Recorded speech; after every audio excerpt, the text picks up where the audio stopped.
La Torah, les mitzvot, c'est l'antidépresseur.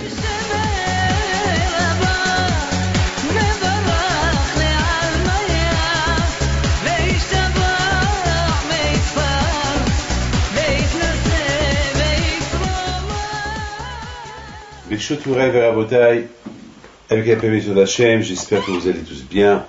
En ce moment-là, je me trouve en Eretz Israël, pèleriner mon père Alav Shalom, je vais pour le pèleriner.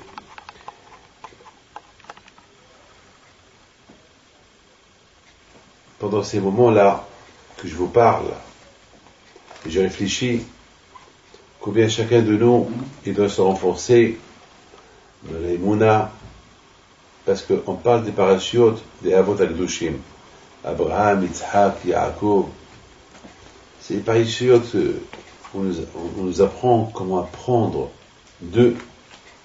Maintenant, je vais expliquer un peu certains points qui sont très très importants. La première chose, on parle beaucoup de l'épreuve de Abraham Avinu, que Abraham Avinu alav shalom, le bon Dieu l'a éprouvé en lui disant, prends ton fils et sacrifie-le. C'est un grand sacrifice, mais quand même. Et on fait de ça une grande histoire. Toujours on parle du sacrifice de Abraham. Le sacrifice de Abraham, le sacrifice. Et on dirait que c'est Abraham, il est le seul et unique personne qui a fait ce sacrifice. On dirait qu'il n'y a personne qui a fait comme Abraham. Alors, la question se pose. Déjà, j'ai une question. C'est écrit après ces paroles-là. Quelles paroles? Vous savez que nos sages disent que chaque fois que la Torah est dit Vahi, ça veut dire qu'il y a eu un moment de malaise, un moment de chagrin, un moment de tsar, un moment de souffrance. Quelle souffrance il y a eu? Quelle souffrance il y a eu pour que Akadosh Baruch Hu, parce qu'il y a eu cette souffrance, Akadosh Baruch Hu, il met Abraham en épreuve. C'est écrit Vahi Ahara Devarim Haele. Après des moments douloureux qu'il y a eu, des paroles qui sont passées, alors Hachem il met Abraham à l'épreuve. Quelle parole douloureuse qu'il y a eu, qu'à cause de ces paroles douloureuses qu'il y a eu, Hachem il met Abraham en épreuve. Parce qu'on ne voit pas. Dans la Torah, c'est pas écrit. Dans la Torah, c'est écrit uniquement que Hachem il met Abraham en épreuve. Mais c'est pas écrit.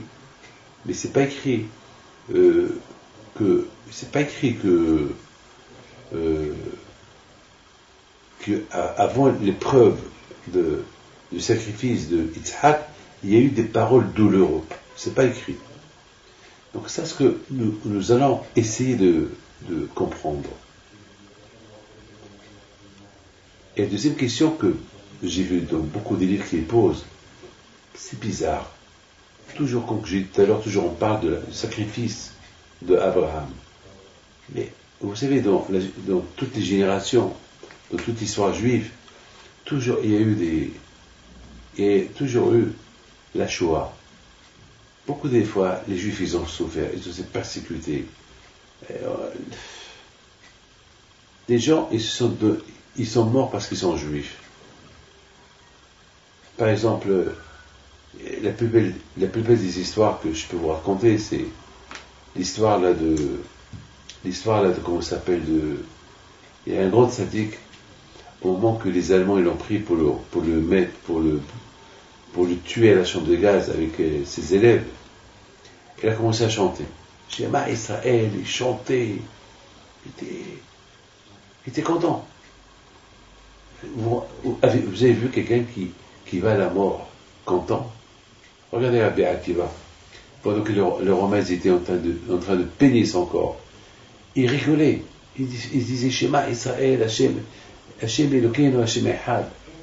Donc, il s'est sacrifié pour Hachem. Donc, c'est bizarre. La Torah, elle parle beaucoup du sacrifice d'Abraham. Mais dans l'histoire juive, on a vu beaucoup de gens qui ont fait comme Abraham. Donc, c'est pas quelque chose de quoi on va faire une histoire. Vous savez qu'un juif, qu'il est convaincu qu'il y a Dieu, eh bien, ça y est, il donnera sa vie pour Hachem. Abraham était convaincu que Hachem, il est Emet, il est vrai, donc il a donné sa vie pour Hachem. Nous-mêmes, d'ailleurs, à Kat Shema, lorsqu'on fait Shema Israël, ou lorsqu'on fait l'Amida, ou lorsqu'on fait n'importe quelle prière qu'on fait dans la journée, la première réaction, la première pensée qu'on pense, Hachem, je suis prêt à donner ma vie pour toi. Donc, on va essayer de comprendre. C'est quoi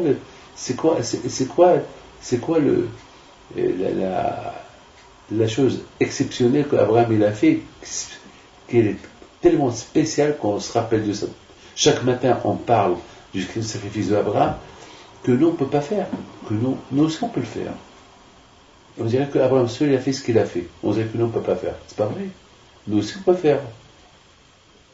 Nous aussi, on est des kamikazes pour le bon Dieu. C'est-à-dire, on est prêt à se kamikazer, je sais pas moi, à donner notre vie pour la gloire d'Hachem, bien sûr, sans faire du mal à personne. Mais ici, on nous demande ou de, je sais pas moi, ou de quitter notre religion, ou rester, ou bien que Dieu préserve, ils nous font quelque chose. Ben, on est prêt à donner notre vie pour le bon Dieu. Donc, c'est la question que c'est la question que je vous pose. On va essayer de comprendre. Qu'est-ce qu'il y a de spécial dans le sacrifice d'Abraham que même à Rosh Hashanah, que même le bon Dieu, il pardonne toutes les fautes qu'on fait toute l'année, à Rosh Hashanah et Kippour, par rapport au sacrifice qu'Abraham il a fait à Yitzhak. C'est-à-dire que Abraham, Hachem, il est mis à l'épreuve, prends ton fils, sacrifie-le, et Abraham il le fait, et Hachem a dit Abraham ne le fait pas, et parce que Abraham il a montré combien il est machin, alors quand je lui dis pour ça, je suis prêt à pardonner à tes enfants, et on a fait de cette histoire la plus belle histoire des histoires. Mais cette histoire-là, dans les générations, on a vu des Juifs qui ont fait pareil que Abraham. Et la première question qu'on a posée, c'est quoi, après ces paroles après ces paroles qu'ils ont fait beaucoup de douleur, on ne sait même pas de quoi on parle. C'est parce que lorsque la Torah est dit Vaïhi, ça veut dire que Vaïhi est la Shontsar, le mot Vaïhi qui signifie une souffrance. Il y a eu des souffrances qui ont causé une douleur, et à cause de ça, Akadosh Baruch Hu, il met Abraham à l'épreuve. Mais quoi? Quel? Lorsqu'Hachem il met Abraham à l'épreuve, Abraham était très content. Mais avant cette épreuve d'Abraham, il s'est passé quelque chose d'autre. Quoi? Après ces choses douloureuses qui sont passées, après ces paroles douloureuses qui sont... Lesquelles? La Torah ne dit pas lesquelles. C'est ce qu'on va essayer de comprendre, lesquelles. Mes amis, je voudrais vous dire quelque chose.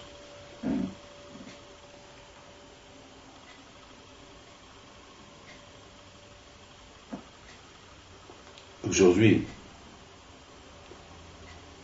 la plupart des gens, ils parlent du sacrifice. On dit le mot sacrifice. C'est quoi un sacrifice? Un sacrifice, ça veut dire que je me prive de quelque chose que j'ai besoin et je le donne. Je vous donne ma parole d'honneur. Vous imaginez aujourd'hui combien c'est dur d'être juif. Combien c'est dur de manger du kasher, le Shabbat, faire ce que les autres, ne pas faire ce que les autres font, les mariages séparés. C'est pas facile, hein? C'est très dur. Par exemple, la semaine dernière, j'étais à un mariage, la famille, vous savez, on m'a tellement stressé pour venir au mariage. Et je suis parti au mariage et à un moment donné, j'ai vu que le mariage n'était pas dans les règles de la Torah. Et je leur ai dit, je ne peux pas rester là. Ils m'ont supplié. Et je leur ai dit, dites-moi, si Rabbi Himpido était vivant, il était là, vous l'aurez supplié de rester voir tous.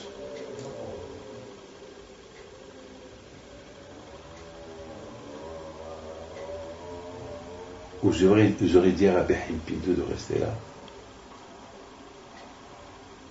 Ils m'ont dit non. J'ai que différencier entre moi et Rabbi Himpido. Pourquoi Rabbi Himpido aussi, vous l'aurez invité, il serait venu, il aurait vu tout ce balagan qu'il y a ici, et il vous dit, c'est péché de rester là. Pour lui, vous allez accepter de dire vous avez raison, et moi non. Mais c'est pareil. La religion, c'est. Quelle différence il y a entre Rabbi Himpido et moi? La même religion, la même mitzvah. Ce que lui ne peut pas faire, moi aussi, je n'ai pas le droit de faire. Parce que lui, c'est Rabbi Himpido, moi, c'est Rabbi David Pinto. Alors lui, il peut pas. Pour lui, il ne faut pas la faire. Et pour moi, il faut la faire. Comment vous pouvez insister que je reste à ce mariage qui n'est pas cachère? C'est pas possible. Ils m'ont regardé, ils m'ont dit, mais voilà des rabbins qui viennent, ils sont là, et j'ai dit, écoute, moi je ne suis pas ces rabbins, chacun a le droit de faire ce qu'il veut. Mais il faut me comprendre. Il faut me comprendre. Ils m'ont compris. Mais de toute façon, j'avais de la peine. Pourquoi? Parce que, entre vous et moi, là-bas il y avait beaucoup de gens que je n'ai pas vus longtemps, et s'ils m'auraient vu, ils m'auraient donné de l'argent pour la yeshiva. Et après, j'ai calculé, j'ai dit, d'un côté, je vais rester au mariage, ces gens-là, ils vont être contents de me voir, ils vont me donner beaucoup d'argent, de quoi faire vivre mes institutions. Mais de l'autre côté, c'est pas ma conviction. De l'autre côté, je peux pas. C'est de l'argent qui vont pas. D'un côté, c'est de l'argent mal gagné. C'est pas l'argent que je vais recevoir dans mon bureau, c'est de l'argent que je vais gagner en faisant une faute, en faisant une avera. Donc c'est pas possible. Donc j'ai fait un sacrifice. J'ai fait un grand sacrifice et j'ai quitté la salle tout de suite. Bon, je peux vous dire quelque chose. J'ai pas peur de la faire. Parce que plein de monde, ils m'ont suivi dehors, ils ont vu que je suis parti, ils m'ont suivi dehors, ils m'ont tous salué, ils m'ont tous embrassé, la main, la tête, et bien sûr, chacun qui m'a dit pourquoi vous ne restez pas, à chacun j'ai expliqué, et vous aurez été content de voir Rabbi Himpido ici, ils m'ont dit non. J'ai dit alors, quelle différence il y a entre Rabbi Himpido et moi? Et ça les a tellement plu mon argument que ils étaient contents. Ils étaient contents de me voir, et je donne un parole d'honneur. Voilà, j'ai gagné de la même semaine, j'ai reçu des chèques, Vous voyez, quand je m'en m'a récompensé sans faire de faute. Il faut avoir l'émouna en Dieu. Donc, de là, on voit que c'est pas facile. Regardez ces jeunes qui sont à la yeshiva. C'est pas un sacrifice. Avec tout ce qui se passe dehors, les cinémas, et eux, les pauvres, ils se privent du cinéma, ils se privent des sorties le soir, ils se privent de tout, les pauvres, pour rester à la yeshiva. C'est pas facile. Je pense que c'est facile pour eux. C'est pas un sacrifice. Nuit et jour. Ils sont déconnectés de ce monde-là. Et les plaisirs, et les sorties, etc., etc. Et les téléphones. Parce qu'aujourd'hui, il y a des téléphones cachés, il y a des téléphones qui ne sont pas cachés. Et même les téléphones cachés, ils ne les ont pas. On leur interdit à la yeshiva. Ils sont contents. C'est la folie. Et c'est pas un sacrifice personnel, ça. Regardez des gens qui gagnent de l'argent. Moi, je connais plein à New York, plein de personnes à New York qui gagnent de l'argent. Et ils ont des moments pendant la journée, ils s'assoient étudier la Torah. Il y a des heures qu'il y a un rabbin qui vient et ils font des cours en plein Wall Street, en plein étude, en plein travail. Il vient étudier la Torah. C'est pas un sacrifice, ça, de s'arrêter. C'est la folie, ça. Et je connais plein de juifs à New York qui quittent Montsey, au Deal, au New Jersey, pour venir, qui se réveillent à 4 heures du matin pour venir à New York, étudier le matin, 1 heure après la prière, après ils vont au travail. C'est la folie, ça. c'est des épreuves. Les mariages qui se font dans la pureté, c'est pas une épreuve, ça. Lorsque les parents disent non, on peut pas, on veut un mariage normal, un mariage comme tout le monde. Un mariage comme tout le monde. Mais c'est pas un mariage que le bon Dieu veut. Un mariage que tout le monde veut, mais pas ce que la Torah elle veut. Il y a un qui m'a fait un coup. Il m'a invité à son mariage. Je lui dis, c'est quel groupe tu apportes? Il m'a dit, Rabbi David, un groupe kasher. Bon. Et voilà, je suis parti à ce mariage-là. J'ai vu une femme. Et je lui dis, c'est quoi cette femme-là? Qu'est-ce qu'elle fait là-bas avec le groupe? Il me dit, bon, cette femme-là, elle est là, mais elle chante pas. Mais elle est là. Je lui dis, elle est là. Elle fait quoi? Il me dit, ben, elle est là, elle chante pas. Je lui dis, ça veut dire que une fois que je quitte, elle va chanter. Donc, bien sûr, si elle chante, c'est tous les hommes et femmes, ils vont se lever, vont danser. Alors, ça veut dire que c'est de la rigolade, là. Je suis là, elle ne chante pas. Les gens, les hommes dansent seuls, les femmes dansent seules. Et dès que Rabbi David s'en va, vous faites n'importe quoi. Et pourquoi je ne me l'ai pas dit? Il me dit, ben, si je le savais, ben, vous ne serez pas venu. Et je dis, alors quoi, tu fais un mariage pour le bluff? Tu veux que tout le monde dise, voilà, Rabbi David, il est là. Voilà, j'ai réussi à amener Rabbi David. Alors, c'est qui le plus important, Rabbi David ou le bon Dieu? C'est ça l'erreur. Mais c'est ça l'erreur. Les gens, ils veulent faire des choses pour du bluff, des choses pour leur gloire. Voilà, j'ai réussi à amener Rabbi David, même que plus tard, il y a une femme qui va chanter. Mais moi, je ne le savais pas.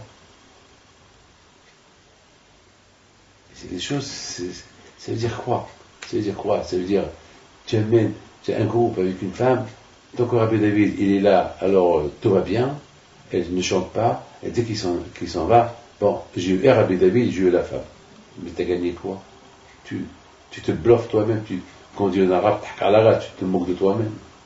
Tu vis dans une contradiction complètement totale.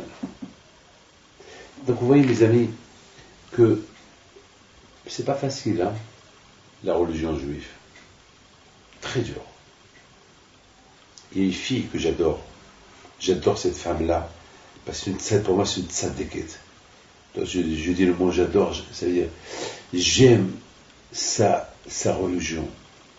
Parce qu'elle s'est convertie au judaïsme. Et c'est une femme qui était athée. C'est une Française athée, complètement athée. Et qu'une fois, elle a découvert, je ne sais pas, que c'est dur d'être. La religion juive est très dure. Le Shabbat, c'est une femme qui est très intelligente, très intellectuelle. Et cette femme-là, elle a commencé à aller à des cours de Torah, alors qu'elle est une femme intellectuelle, elle a commencé à venir à mes cours. Mes cours, ce pas des cours qui sont philosophiques, mais mes cours, c'est des cours simples, des cours open, ouverts pour tout le monde. Moi, j'aime la simplicité, j'aime pas tout ce qui est philosophique. Parce que j'ai les âge. C'est pas peine d'être. Moi, j'ai les âge, j'ai grandi avec le bon Dieu. On a grandi avec rien à la maison. On a grandi avec le nom Dieu à la maison. Donc cette femme-là, elle a commencé à progresser. Et finalement, après 3-4 ans, elle est devenue juive. C'est de la folie, cette femme-là. Et cette femme-là, on l'a fait, elle est devenue juive, ils l'ont fait un shidour. Et chaque fois qu'on lui a fait des shidorim, elle n'a pas trouvé le garçon qui allait être religieux comme elle. Il a fallu que je lui parle, il a fallu que je lui dise, madame, c'est vrai, tu as découvert Hachem, mais il faut comprendre. Mais me dit, Rabbi David, je ne comprends pas, mais eux, ils sont juifs. Pourquoi eux, ils devaient être mieux que moi? Pourquoi c'est moi qui dois être mieux que moi? C'est toi qui dois leur apprendre leur propre religion, le judaïsme. Je dis, écoute, pourquoi tu as découvert? Eux, ils n'ont pas encore découvert. Ils sont juifs, mais ils n'ont pas découvert. Toi, tu as fait beaucoup de sacrifices. Tu as sacrifié ton travail, tu as sacrifié tes parents, tu as sacrifié tout. Tu as tout sacrifié pour être juif. Bon, eux, malheureusement, on leur a pas appris le mot sacrifice. Ils ont grandi dans la détente, ils ont grandi dans tout est clair, tout est open, tout est ouvert, et ils font ce qu'ils veulent. Toi non, toi tu faisais avant tout ce que tu voulais, tu le faisais, mais dès que tu commençais à découvrir Hachem, tu as commencé à faire des barrières entre toi et le monde extérieur. Eux non. Donc tu veux pas obliger tous les juifs à être comme toi. Peut-être avec toi, plus doucement avec eux. Va-y doucement avec celui que tu fréquentes. Et peut-être un jour tu vas le gagner. Peut-être tu es venu dans ce monde-là que pour lui. Peut-être que pour lui tu es venu. Alors je t'en prie, calme-toi un peu. Mais à côté, grâce à Dieu, je ne sais pas le reste de l'histoire, je n'ai pas encore suivi c'est très récent ce que je vous raconte, mais pour vous dire, c'est un sacrifice, c'est extraordinaire. Regardez mes amis. Simplement, je voudrais vous dire quelque chose.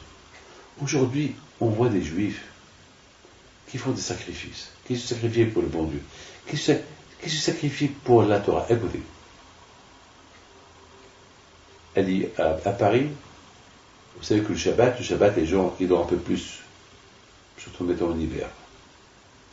En hiver, vous savez, on dort trop tôt et on se lève trop tard parce qu'il fait jour très tard. Et toutes les prières, toutes les synagogues, a priori, ils commencent la prière à 9h, 9h30. Et les gens, ils arrivent à 9h30, 10h moins quart, et c'est la grâce matinée. Mais j'ai instauré, à la rue du Plateau, des cours de Torah à 7h du matin le Shabbat. Ça veut dire que vraiment, ceux qui viennent le matin, à 7h du matin, c'est vraiment un sacrifice. C'est vrai, parce que toute la semaine, ils se réveillent à 7h. Alors, moi, le Shabbat, jusqu'à maintenant, le Shabbat, ils dormaient jusqu'à 9h. Maintenant, on leur dit de se réveiller même à 7h. Eh bien, ils se réveillent. Et simplement, je voudrais simplement vous dire que des sacrifices, qu'on se sacrifie pour des choses banales, on peut apprendre de ces sacrifices banals comment se sacrifier pour le bon Dieu. Il y a par exemple un match de football, Brésil-France, à 4h du matin. Qui ne va pas se réveiller à 4h du matin, à 3h30 du matin pour voir ce match-là? Qui? Mais tout le monde va se réveiller.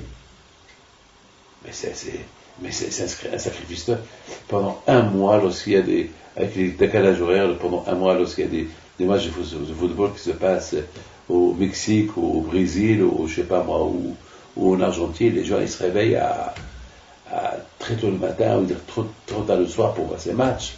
C'est un sacrifice.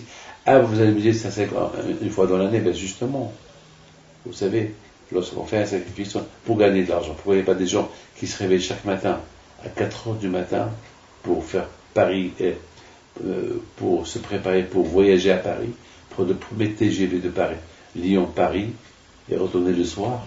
C'est-à-dire, ils vont se réveiller à 5h du matin pour prendre le premier TGV à 6h du matin. Et chaque jour, ils font ça, chaque matin. C'est pas un sacrifice. Alors, pour le travail, on se sacrifie, et pour Hachem, on ne se sacrifie pas. Ah, vous allez me dire, parce que là, c'est le bon gain-pain. Mais tu as oublié que la vie spirituelle, c'est le gain-pain pour plus tard, après 120 ans, lorsque l'homme il quitte ce monde-là. Et il a besoin de quoi? La nourriture, de quoi vivre plus tard dans l'autre monde. Parce que ce que tu fais dans ce monde-là, c'est ce qui va c'est ça, la récompense des bonnes choses que tu fais dans ce monde-là, c'est plus tard, après 120 ans. Très bien. De la même façon qu'il y a un sacrifice pour vivre, il faut se sacrifier pour gagner de l'argent pour vivre, mais il faut aussi faire des sacrifices pour gagner la vie la vie après la vie. N'oubliez pas, on dit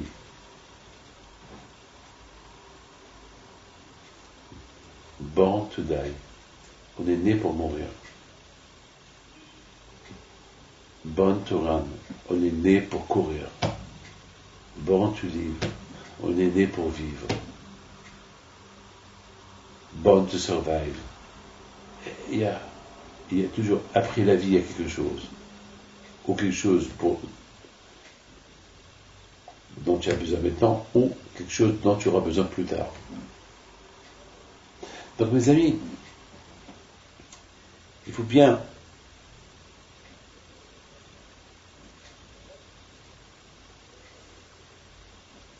sacrifice.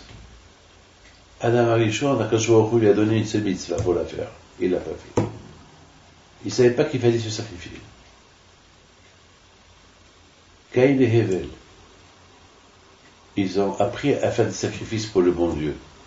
Mais Caïn ne pouvait pas sacrifier sa retenue, se retenir de sa jalousie, de ne pas être jaloux contre Hevel, et de ne pas le tuer. Il ne pouvait pas se retenir. Quelqu'un qui se retient, c'est un sacrifice. Quelqu'un qui a envie de tuer, quelqu'un qui a envie de faire du mal, ne le fait pas, c'est un sacrifice. Parce qu'il se bat contre ses envies. Abraham Avinu était le premier à nous apprendre une ligne droite, sacrifice. Abraham Avinu, c'est extraordinaire. Abraham Avinu, il nous a appris qu'il faut savoir se sacrifier. Donc ça va être tous les sacrifices qu'on fait aujourd'hui, c'est parce qu'il y a eu un qui nous a ouvert les portes. Abraham Avinu Alav Shalom, lorsque Nimrod il lui dit, ou prosterne l'idolâtrie, fais la Abodazara, tu vas embrasser une idole, renie l'existence de Dieu, ou je te tue, ou je te brûle. Abraham il lui dit, brûle-moi, et je ne l'accepte pas. Abraham il a la Imuna wa Akadosh Baruch Hu. De la même façon qu'Abraham Avinu Alav Shalom il s'est sacrifié, alors il a ouvert les portes à tout le monde. Abraham c'était le premier à montrer à tout le monde que l'amour de Dieu, c'est pas avec la bouche, c'est avec des actions, avec un acte. Aimer Hachem dans la pensée, aimer Hachem dans l'action, dans la pratique. C'est pas avec penser j'aime Hachem, et lorsque tu arrives à la pratique, il n'y a pas de pratique. Comme Rabbi Akiva. Il a aimé Hachem, il est passé à la pratique, il a donné sa vie pour le bon Dieu. Et c'est ça, mes amis, Abraham Avinu Alav Shalom, non seulement qu'il était prêt à se sacrifier à lui, à se sacrifier lui-même pour le bon Dieu, mais il était prêt à sacrifier la chose qu'il aimait le plus, son fils. Il y a beaucoup de gens qui disent c'est ça, l'amour d'Abraham à Hachem était inconditionné.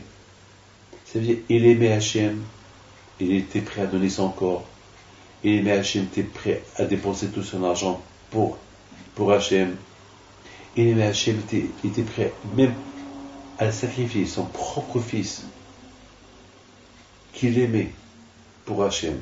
Et là, il avait un grand dilemme, un grand problème, parce qu'Hachem lui a dit, tu sais, Abraham, de ton fils, tu auras ta descendance. Et maintenant, voilà, Hachem dit à Abraham, prends ton fils et sacrifie-le. C'est grave. C'est grave. C'est grave, ça veut dire, Abraham, il aurait pu dire au bon Dieu, Hachem, je t'écoute, ce que tu veux, je le fais. Mais tu peux m'expliquer, mais hier, tu m'as dit que de Yitzhak, j'aurai une descendance, et maintenant, tu me dis de te sacrifier. Comment tu m'expliques ça? Il n'a même pas posé cette question-là. Donc, c'était un exemplaire pour nous. C'est pour cela on parle du sacrifice parce que le sacrifice, les sacrifices qu'il a fait Abraham, c'est ça qui nous ont renforcés. Parce qu'il n'y avait pas lui le premier qui a fait ce sacrifice-là, nous on n'aurait pas pu les faire. Si aujourd'hui on les fait avec joie, avec amour, parce qu'il y a eu un qui a commencé. Et c'est pour ça qu'on donne l'importance à ce sacrifice d'Abraham Avinu Alav Shalom. C'est extraordinaire, mes amis. Le sacrifice qu'il a fait Abraham Avinu, c'était une grande épreuve. Et cette épreuve-là, il a hérité à ses descendants. Maintenant, on sait de qui apprendre. Si maintenant on est prêt à donner notre vie pour Hachem, on sait de qui apprendre. Il y a eu un qui nous a ouvert les portes. C'est-à-dire, comme on dit, il faut aimer Hachem avec ton corps, ton âme et ton argent. C'est-à-dire, lorsqu'il faut dépenser de l'argent pour faire des mitzvot, il ne faut pas Il faut pas hésiter une seconde. Regardez Rachel, Imenu, qui est dans sa place à Léa. Qui peut faire ça? Alors que Rachel sait que Yaakov Abinu aurait pu s'énerver sur Rachel, lui dit, tu m'as trahi, tu m'as trompé, tu as trompé mon amour. Comment je devais marier avec toi, tu me mets au lit et une autre femme. Et la Gemara dit que Rachel elle s'est cachée sous le lit. Elle a mis sa sœur sur le lit à elle. Et Yaakov il rentre, il dit Rachel, et Rachel, elle répond de sous le lit, il dit oui Yaakov. C'est elle qui répondait. Donc Yaakov, il croyait que la femme qui était sur le lit, c'était Rachel, et c'était Léa. Mais imaginez-vous, Rachel, la tzaddiket, elle voit que son mari va avec sa sœur, elle est sous le lit, elle se tait. Mais qui peut faire ça? Mais c'est un sacrifice inhumain. Mais d'où il a appris Rachel à faire ça? Ben de Abraham Avinu. Réhouven, la Torah nous raconte que Réhouven, vous savez que les enfants, ils sont très, vous savez, les enfants, ils sont très, lorsqu'il y a quelque chose, lorsqu'ils trouvent des bonbons, ils les prennent, hein. Ils ne savent pas, même que ces bonbons, ils appartiennent à quelqu'un, ils les prennent. Pour eux, ils peuvent se permettre de prendre tout. Mais Réhouven, la Torah nous raconte que lui, il touchait que les choses qui étaient abandonnées et non pas les choses qui n'étaient pas abandonnées. Regardez Youssef Hatzadik, comment il a vécu en Égypte seul, 22 ans. Les tentations qu'il avait avec les femmes, les tentations qu'il avait avec tout le monde. Il a vécu seul. C'est pas des sacrifices de chaque seconde. Il aurait pu avoir tout ce bon monde à ses pieds si vous voulez. Mais Youssef Hatzadik, il a sacrifié sa beauté, sa vie, tout pour Hachem. Yaakov et Esav. Quel sacrifice? Yaakov et Esav. Comme Yaakov Abinu Alav Shalom, il se forçait de ne pas prendre de Esav. C'était dur. C'était dur. Il fallait qu'il se sauve. Il fallait qu'il vive loin de ses parents pendant 22 ans lui aussi. C'est dur. C'est-à-dire, mes amis, que Abraham, Isaac et Yaakov, nos patriarches, ils nous ont appris comment se sacrifier pour le bon Dieu. Et si nous, aujourd'hui, nous avons ouvert les portes, si nous, aujourd'hui, c'est comme par exemple, une porte qui est fermée. Il y a un monde fou dehors, mais aucun n'arrive à ouvrir cette porte. Il y a un homme fort qui vient, il utilise tous ses moyens pour l'ouvrir, il l'ouvre. Une fois qu'il ouvre, il ne va pas entrer tout seul, il laisse tout le monde rentrer. Abraham, Isaac et Yaakov, ils nous ont tracé une ligne droite, pour nous tous. Une fameuse histoire d'une femme de Sadeket, qui s'appelle Lala Sulika. Super histoire. Cette femme Lala Sulika, c'est une grande Sadeket. Une fois, un prince, il l'a vu. Il est tombé amoureux d'elle. Elle avait 16 ans, cette Sadeket-là. Et finalement, ce prince, il lui a proposé le mariage. Bien sûr qu'elle a dit non. C'est un prince qui n'était pas juif. Et à la fin, ce prince ne pouvait pas imaginer que cette belle fille-là, il lui refuse et un jour, elle va se marier avec un juif. Qu'est-ce qu'il fait? Ils vont la kidnapper. Ils vont l'accuser qu'elle a insulté leur religion, et qu'elle a insulté le roi, et qu'elle a insulté la famille royale. Donc ils l'ont condamné à mort. Mais ils ont dit, on peut faire une exception si elle se marie avec lui, elle prend sa religion. Bien sûr qu'elle a dit non. Bon, les juges, ils l'ont condamné à mort. Mais comment ils l'ont condamné à mort? Ils l'ont condamné d'une manière, la traîner, l'attacher avec ses mains, et que la traîner, l'attacher ses mains par un cheval, et que le cheval va courir, et que elle va mourir de cette mort-là. Cette mort atroce. Elle reçoit des coups, des pierres, des traînées par terre, la pauvre. Alors le juge, il lui dit, je donne 2 jours à réfléchir, et il l'a enfermé en prison. 2 jours plus tard, elle refuse toujours. Elle dit, bon, alors, puisque tu es juif, il va venir un rabbin pour te faire Kriyat Shema, est-ce que tu as une demande à demander? Elle dit, une seule chose je demande, apportez-moi une aiguille et du fil. Le juge lui dit, quoi? L'aiguille et le fil? Moi, je m'attendais que tu me demandes un steak, ou je sais pas moi, voir tes parents, je sais pas moi, et tu veux faire quoi? Elle dit, tu vas pas comprendre. Si je lui dis, tu vas pas comprendre. Elle dit, mais c'est pas grave, dis-moi pourquoi tu veux le fil et l'aiguille. Et parce que lorsque on va m'attacher avec le cheval et le cavalier va courir et je vais traîner par terre, je vais me découvrir, ma robe va se lever et les gens vont voir mon corps. Alors je vais coudre la robe avec mes pieds. C'est la folie. Le juge, il n'a pas cru. Il a demandé qu'on lui apporte le fil et l'aiguille. Et chaque seconde qu'il va coudre la robe avec sa chair, avec son pied, crier et disait Shema Israël, Adonai Eloheinu, Adonai Echad. Le juge, il n'a rien compris. Une fois qu'il a terminé, le cheval, attaché avec le cheval, il a commencé à courir le cheval. Il se traînait par terre. À un moment donné, il crie Cavalier, cavalier, arrête. Le cavalier, il s'arrête. Il s'est dit peut-être, elle veut maintenant, elle veut vivre, elle ne veut pas mourir de cette mort-là.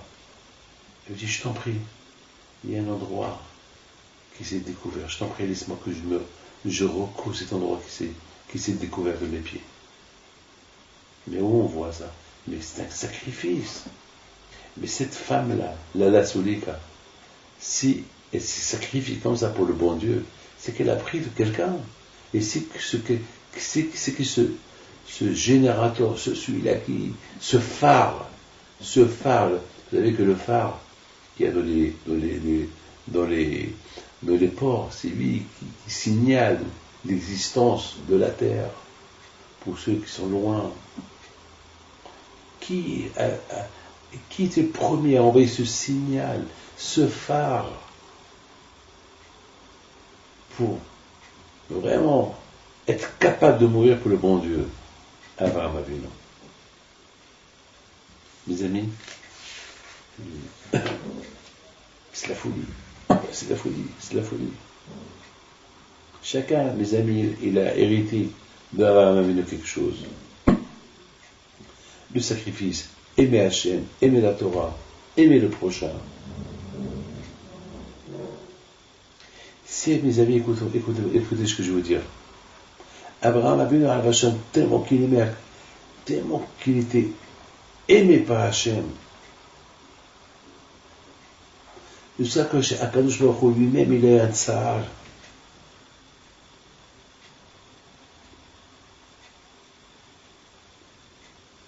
Akadosh Baruch Hu, il aime Abraham. Hachem, il voit qu'Abraham, il est super. Alors Akadosh Baruch Hu, il a décidé de mettre Abraham à l'épreuve. Mais lorsqu'Hachem a décidé à mettre Abraham à l'épreuve, il a mis la peine. C'est ça. Après ces paroles pénibles. C'est quoi ces paroles que Hachem il s'est dit lui-même? Il dit, je vais montrer à tout le monde qu'Abraham il m'aime, qu'Abraham il est capable de faire pour moi n'importe quoi. Mais je suis obligé de mettre à l'épreuve, même si c'est douloureux, même si c'est souffrant, mais c'est grâce à ça qu'il va laisser une trace pour ses enfants. C'est du quoi quand je vais il parlait avec lui-même. Quand je vois il réfléchit, il parle. Si je mets pas Abraham à l'épreuve, mais de faire un sacrifice, de sacrifier son fils, comment les gens de les générations à venir, ils vont, lorsqu'il y aura des Shoah, de qui va apprendre qu'il faut sacrifier? Ils vont dire peut-être, on est tant qu'il n'y a pas, tant qu'on ne nous embête pas dans notre religion, eh ben, on l'a fait. Mais un jour qu'on nous dit de faire un choix entre la religion et la vie de chaque jour, alors on va choisir la vie de chaque jour et pas la religion. Vous vous rendez compte, réveiller un enfant le matin pour aller à la synagogue, c'est un sacrifice, parce que pour lui, on le réveille. Mais il fallait qu'on apprenne ça d'Abraham, Abraham il s'est réveillé le matin tôt. Il a réveillé son fils avec lui, viens, on va aller à l'Yeshiva. C'est-à-dire que, avant que Hachem ait décidé de mettre Abraham à l'épreuve, jusqu'à qu'il y a eu, il y a eu une discussion entre lui-même, à cause de il réfléchit. C'est bien, Abraham lui-même, super. Mais est-ce que lui il peut faire pour moi n'importe quoi, je comprends. Mais quelque chose de pratique, une action, quelque chose d'inimaginable, quelque chose que s'il le fait, le fait qu'il montre à tout le monde qu'il le fait, alors ses descendants à venir, ils vont le faire. Finalement, Abraham, il était rien qui prouvait, hein, mais il n'a pas passé à l'action. Mais nous, malheureusement, dans la Shoah, on a vu des parents qui ont donné leur enfant dans les chambres de gaz. Donc ils ont fait plus qu'Abraham. Abraham, uniquement, il a été mis à l'épreuve, mais il n'est pas passé après l'épreuve. Ça s'est arrêté. Bon Dieu lui dit, prends ton fils, sacrifie-le, et à un moment donné, il lui laisse arrête. Donc, bon, mais on considère comme s'il l'a fait. Mais aujourd'hui, vraiment, on le fait. Aujourd'hui, on a vu des gens qui ont sacrifié leur... Mais c'est pas grave. De qui ils ont eu la force de faire ça? D'Abraham. Parce que Abraham est parti pour sacrifier son fils, il est parti avec l'intention de sacrifier son fils. Il ne savait pas que c'était une épreuve. Donc, on considère comme s'il a vraiment sacrifié son fils pour faire d'autres choses. C'est super. Maintenant, on comprend très bien pourquoi. Maintenant, on a répondu 2 questions. Première question, on a répondu. Maintenant, on comprend pourquoi la Torah dit, après ces paroles pénibles qui ont été dites. C'est quoi les paroles pénibles qui ont été dites? Eh bien, les paroles pénibles, c'est-à-dire qu'Akadosh Baruch Hu dit, Hachem lui-même, Abraham il a dit, pardon, oh là là, je suis un peu fatigué. Hachem il dit, Abraham lui-même, n'importe quelle preuve que je peux lui prouver, il va le faire. Mais il va souffrir, le pauvre. C'est ça le mot, voyez. Mais il va souffrir. Mais Hachem s'est dit, c'est pas grave. C'est mieux que je le mette à l'épreuve. Sachant qu'il va souffrir, je te mets à l'épreuve. Pourquoi? Parce qu'il y a un bien qui va sortir de là. Parce que ses descendants, ils vont suivre l'exemple. Parce que comment on peut savoir qu'on aime quelqu'un lorsqu'on se sacrifie pour lui? C'est ça, hein? C'est ça, hein? Les preuves, le père de toutes les preuves, c'est ce sacrifice-là de Hachem dit à Abraham, prends ton fils et sacrifie-le. Ce fils-là que tu aimes. Et Abraham, il devait le faire avec tout son amour. Ça veut dire, avec shlimut, avec perfection, sans même se poser une question. La folie. C'est la folie, hein. C'est la folie. Mes amis,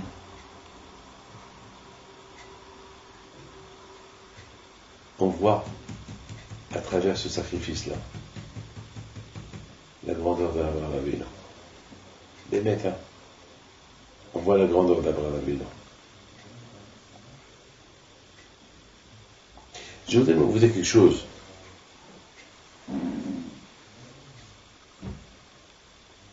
Abraham, il aurait pu dire à Hachem, Hachem, j'ai pas de questions à te poser, mais est-ce que tu es sûr que je dois sacrifier mon fils, Yitzhak? Parce que tu m'as dit que Yitzhak, il va sortir tout le peuple, ton peuple, ceux qui vont recevoir la Torah. Même ça, il n'a pas dit à Akadosh Baruch Hu. C'est-à-dire que pour Yitzhak, pour Abraham Avinu, peut-être Akadosh Baruch Hu, il a décidé quelqu'un d'autre, de ce quelqu'un d'autre, il va lui donner un enfant, et de cet enfant-là, à qui il va transmettre la Torah.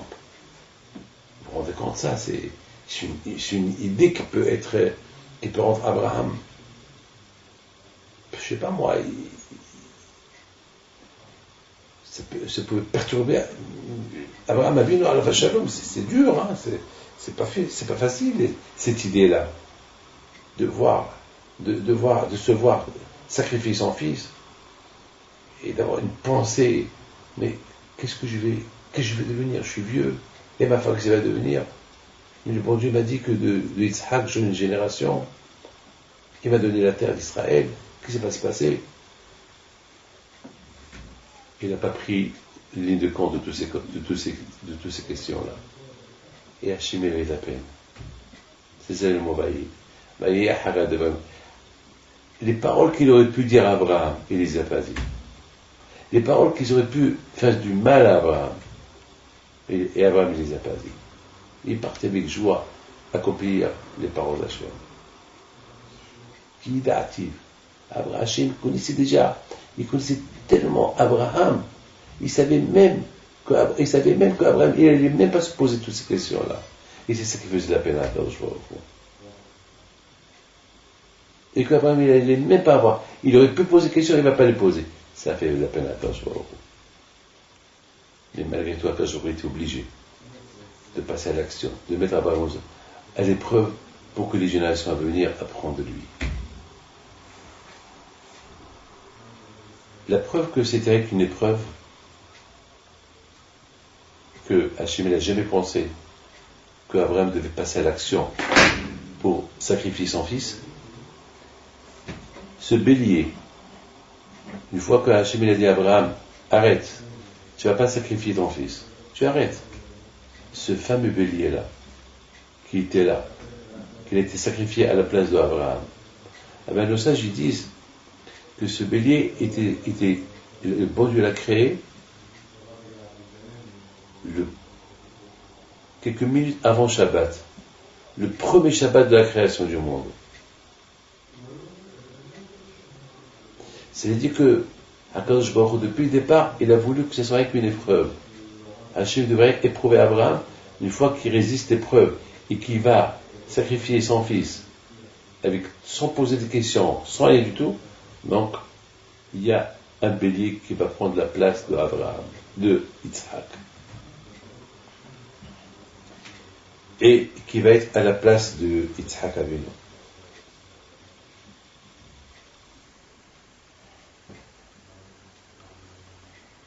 Et ce bélier-là, Abraham Avinu l'a sacrifié à la place de Yitzhak, et dans sa tête, comme c'était Yitzhak, il est en train de se faire sacrifier. C'est écrit Vehene Ayel Ahar Nehaz.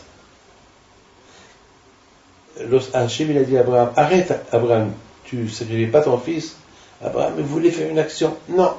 Vite il voit un bélier. Ce bélier-là était exceptionnel.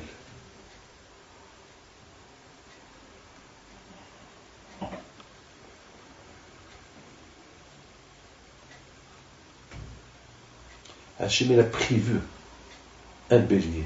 Parce qu'Hachem il savait qu'Abraham, il allait avoir de la peine. Regardez, non seulement qu'il a eu de la peine qu'il allait sacrifier Yitzhak, non seulement qu'il a eu de la peine pourquoi que je ne va pas, si sacrifie Yitzhak et la Torah qui va enseigner la Torah, ou qui va recevoir la Torah, si Yitzhak va mourir. Hachem savait que toutes ces questions-là et toutes ces paroles-là, il ne va pas les dire à Abraham. Et non seulement Hachem savait que Abraham, non seulement qu'il n'allait pas se poser des questions sur le sacrifice d'Israël, mais Hachem savait qu'Abraham, il allait avoir de la peine, le Hachem va lui dire arrête, il ne faut pas les sacrifier. Donc il a préparé déjà un bélier. La folie, ça. Hachem a prévu un bélier. Parce que pourquoi? Parce que pour moi, c'est Hachem dit à Abraham, sacrifie Yitzhak. À un moment donné, Hachem, il dit à Abraham, arrête, merci, tu as résisté l'épreuve. Et point final. Et pourquoi ce bélier? Hachem, il savait qu'Abraham il allait avoir de la peine, puisque Hachem, il a dit à Abraham, je veux de toi un sacrifice, je veux de Yitzhak, Mettons que Hachem dit à Abraham, non, tu ne veux pas sacrifier Isaac, il va avoir de la peine. Alors, au moins, il y a vite quelque chose là, à la place de Yitzhak, un bélier qu'il a sacrifié à la place de Yitzhak. Regardez, mes amis, comment Abraham, il s'est préparé à ce sacrifice. Il se réveille le matin, il prend son fils, il est parti avec joie avec son fils. Et mes amis, et une fois qu'il a sacrifié, je lui dis arrête. Une fois qu'il a arrêté, il a sacrifié le bélier à la place, il entend que sa femme elle est morte. Donc la preuve elle n'est pas terminée. C'est ça les tzadikim. Les tzadikim, tout le temps, c'est des épreuves, des épreuves, des épreuves. Aïe, aïe, aïe. Regardez mes amis. Ou bien, le malach, 2 fois il a appelé Abraham. Arrête, arrête. C'est-à-dire que Abraham avait dans la Shalom, c'était pas quelqu'un qui était prêt à arrêter. C'est pour lui, Hachem, tu me mets à l'épreuve, il faut que je joue jusqu'au bout.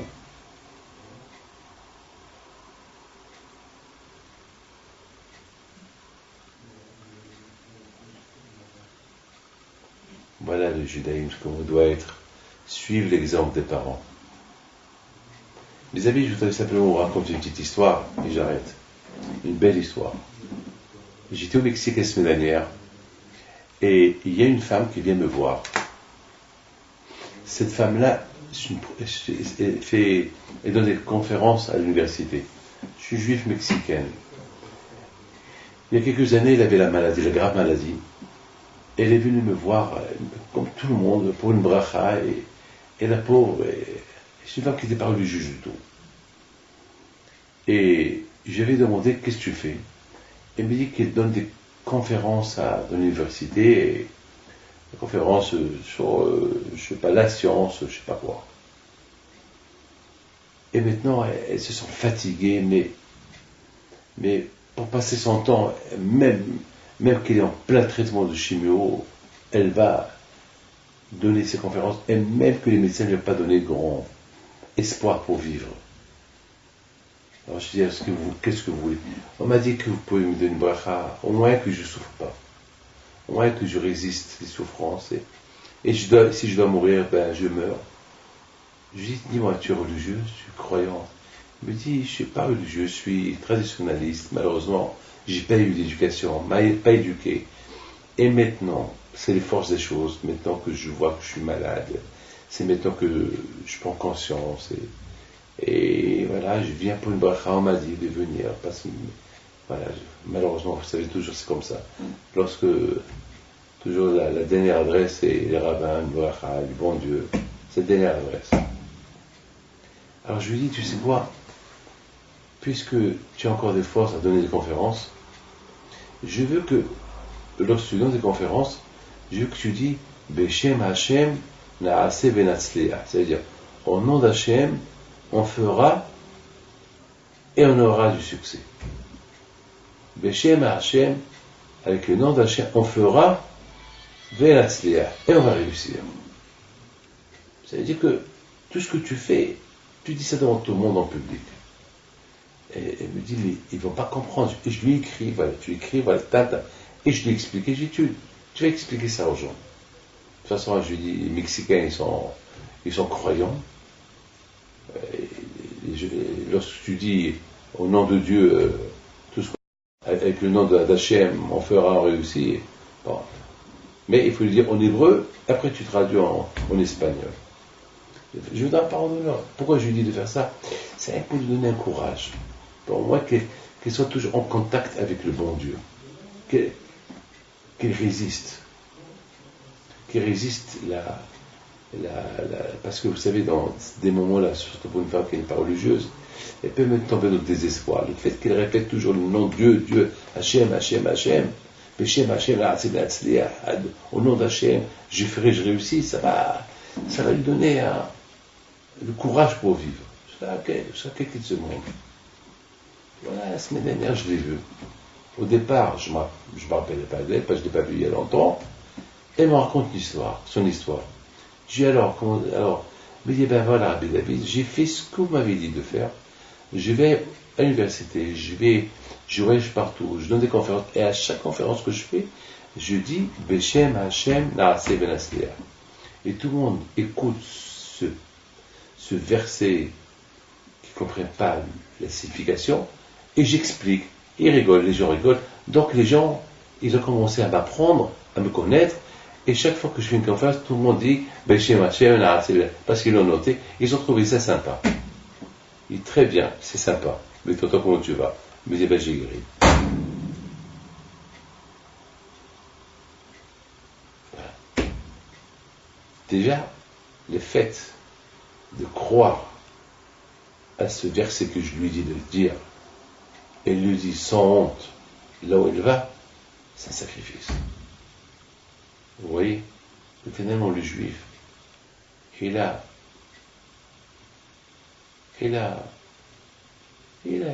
un shoresh, il a une racine. Cette racine qui vient de Abraham Avinu, Yitzhak Avinu, Yaakov Avinu. Cette racine de l'Emunah qu'ils avaient en Akadosh Baruch Hu. Être prêt à se sacrifier pour Akadosh Baruch Hu. C'est eux qui nous ont à peu près les chilach ve'ek ve'atzon. Vous savez que un troupeau, pour qu'ils ne se perdent pas dans les champs, ils cherchent des traces des troupeaux précédents qu'ils ont marché avant eux sur la terre.